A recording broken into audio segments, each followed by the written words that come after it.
Hi guys, इस study point में फिर से बहुत बहुत स्वागत है आप सबका। मैंने फर्स्ट वाले पार्ट में जो क्लास 11th की केमिस्ट्री थी उसके कुछ हेडिंग्स को कवर करने की कोशिश की थी। आज हम कवर करने वाले हैं तत्वों का वर्गीकरण, classification of the element, right. तो हम देख लेते हैं जो तत्व हमारे होते हैं वो 3 टाइप्स से होते हैं, 3 भाग में बढ़ जाते हैं। पहला कौन सा होता है? धातु, दैट मीन्स मेटल।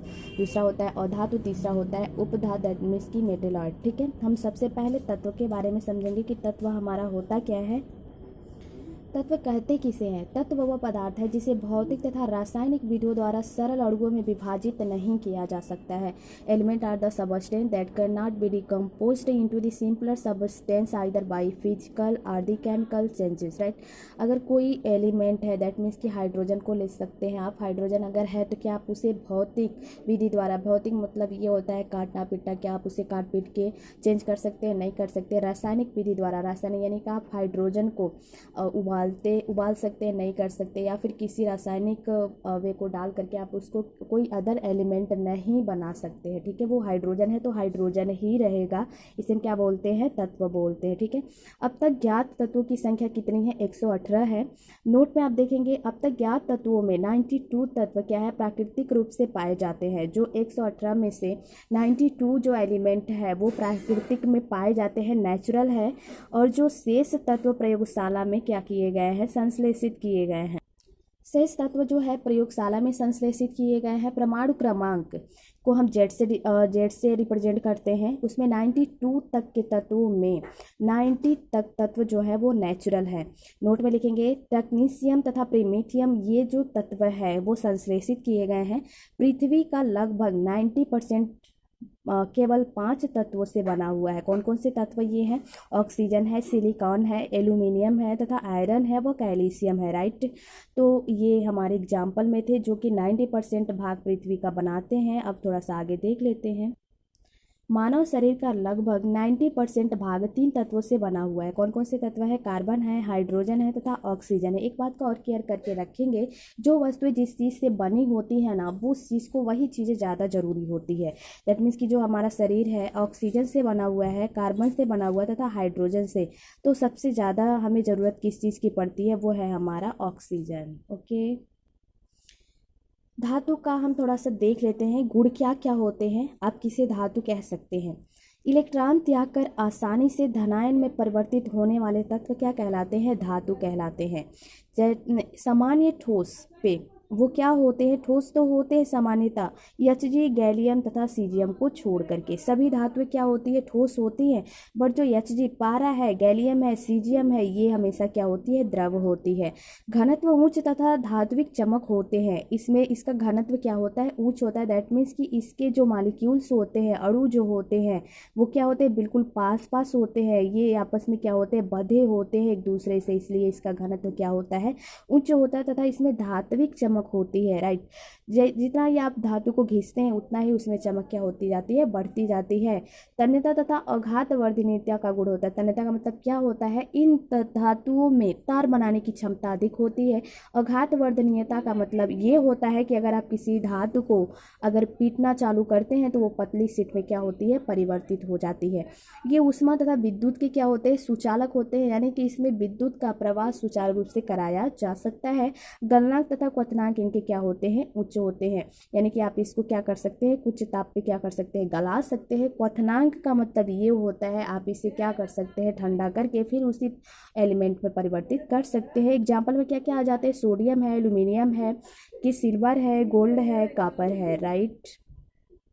देखिए, अधातु क्या होते हैं? Non metal. किसे कहते हैं? इलेक्ट्रॉन ग्रहण कर ऋणायन में परिवर्तित होने की जिसमें क्षमता होती है उसे क्या बोलते हैं? नॉन मेटल बोलते हैं। वो इलेक्ट्रॉन को क्या करता था? त्यागता था, और ये इलेक्ट्रॉन को ग्रहण करेगा। ज्ञात धातुओं में बहुत कम ठोस होते हैं, ठीक है। इसमें गंधक, आयोडीन, फास्फोरस, ठीक है, जैसे कि ब्रोमीन, ये क्या होते हैं? आपस में ये ठोस अवस्था में ही पाए जाते हैं, लेकिन बहुत ज़्यादा ही कम मात्रा में ये क्या होते हैं? ठोस होते हैं। जो तीसरा है ब्रोमीन, ये हमेशा क्या होता है? द्रवावस्था में पाया जाता है, बाकी सब गैस अवस्था में पाए जाते हैं। जैसे कि अगर ऊपर वाले को मैंने यहाँ पे क्या किया? इलेक्ट्रॉन उसमें त्यागने की और इसमें ग्रहण करने की क्षमता है। तो आप देखिएगा जो धातु है उस वो क्या है? सोडियम है, यहाँ पे प्लस करेंगे Cl। Cl इसमें जो गैस है यानी कि क्लोरीन को हमने ले लिया, ये क्या है अधातु, मिल करके क्या बनाएगा ये NaCl बनाता है। तो Na क्या करता है, एक पॉजिटिव देता है, Cl क्या करता है, एक माइनस देता है यानी कि निगेटिव। ये इलेक्ट्रॉन को ग्रहण करता है और इलेक्ट्रॉन को त्यागता है। अब हमारा बन चुका है यहाँ पे लवण, ठीक है। ये विद्युत ऊष्मा के कुचालक होते हैं, यानी कि इसमें विद्युत जो है सुचारू रूप से नहीं प्रवाहित की जा सकती। गलनांक तथा क्वथनांक इसके क्या होते हैं, कम होते हैं, ये भंगुर होते हैं। भंगुर होने का मतलब ये होता है कि जब आप उसे गर्म करके पीटना चालू करते हैं ये छोटे छोटे टुकड़ों में टूट जाते हैं। तन्यता तथा अघात वर्धनीयता के गुण बिल्कुल ही नहीं होते हैं। इसमें देखिए गुण नहीं होते हैं। नोट में आप एक चीज़ नोट डाउन करके रखेंगे, ग्रेफाइट अधातु है लेकिन ये विद्युत का क्या है, सुचालक है। ये कार्बन का क्या होता है, अपर रूप होता है, जिससे हीरा, कार्बन का अपर रूप हीरा भी होता है और कार्बन का कालिख भी होता है, ठीक है। तो आप इसको नोट डाउन करके रखेंगे। ग्रेफाइट जो है इसका अपवाद है। उपधातु क्या होता है या फिर अर्धधातु, दोनों एक ही को बोलते हैं। मेटेलॉइड या फिर सेमी मेटल्स बोल सकते हैं। इसमें धातु व अधातु दोनों के गुण पाए जाते हैं। एग्जाम्पल में आप देख सकते हैं सिलिकॉन होता है, जर्मेनियम होता है, आर्सेनिक होता है, एंटीमनी होता है, बिस्मथ होता है, ठीक है। अब मैंने यहाँ पे नीचे लिख रखा है, आप इसको आराम से याद कर सकते हैं। अगला जो हेडिंग वो है हमारा मिश्र धातु, जिसे एलॉयज बोलते हैं। दो या दो से अधिक धातुओं का मिश्रण होता है। इसमें अधातु नहीं होते, ये धातुओं का मिश्रण होता है, जिसे हम क्या बोलते हैं, मिश्र धातु बोलते हैं। जैसे एग्जाम्पल में पीतल ले लिया, स्टील। पीतल में कॉपर 70% होता है और जिंक जो होता है 30% होता है, जिससे क्या बनाई जाती है, बर्तन या फिर मूर्तियाँ बनाई जाती हैं। स्टील ये लोहा, क्रोमियम तथा मैग्नीशियम व कार्बन का 1 से लेकर के 1.5% मात्रा होती है, जिससे भी क्या बनाए जाते हैं, बर्तन बनाए जाते हैं, ठीक है। जल पर तैरने वाली जो धातु होती है वो कौन सी होती है, सोडियम होती है। आप इसको नोट डाउन करके रखेंगे, ठीक है। मैं इससे रिलेटेड वीडियो आगे और बनाऊंगी, लेकिन मतलब जो हमारा अगला वीडियो आने वाला है वो है परमाणु द्रव्यमान का। आप उसको मिस मत कीजिएगा, अगर उसको मिस कर देंगे फिर आपको समझ में नहीं आने वाला है, ठीक है।